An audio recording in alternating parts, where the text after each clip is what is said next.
তো hello guys, তা মানে আমি গেছিলাম এই যে আমাদের এই যে দেখতে পাচ্ছি যে ঘেরি মানে শুকনো হয়ে গেছে আর কি। তাই এই ঘেরিতে এখন মানে মাছ ধরা হচ্ছে।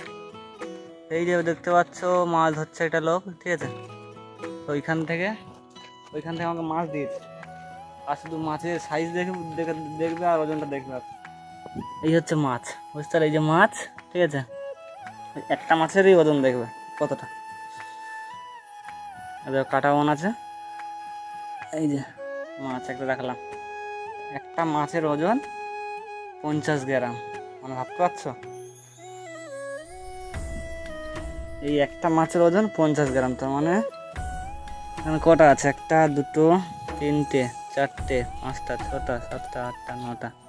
এগুলো আমাকে খাওয়ার জন্য দিয়েছে আর কি। তারা ভাবো, একটা মাছ যদি 50 গ্রাম হয়, এই মাছের চাষ করলে কত টাকা ইনকাম হবে। আর ভাবো না যে এটা সারা বছরের মাছ, সারা বছর খাইয়ে পাইয়ে বড় করেছে।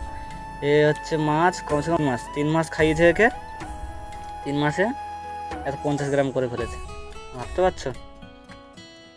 এগুলো দেখলে পরে একদিন দেখাবো যে কীভাবে দানা মারতে হয়, কীভাবে মেডিসিন মারতে হয়, ঠিক আছে।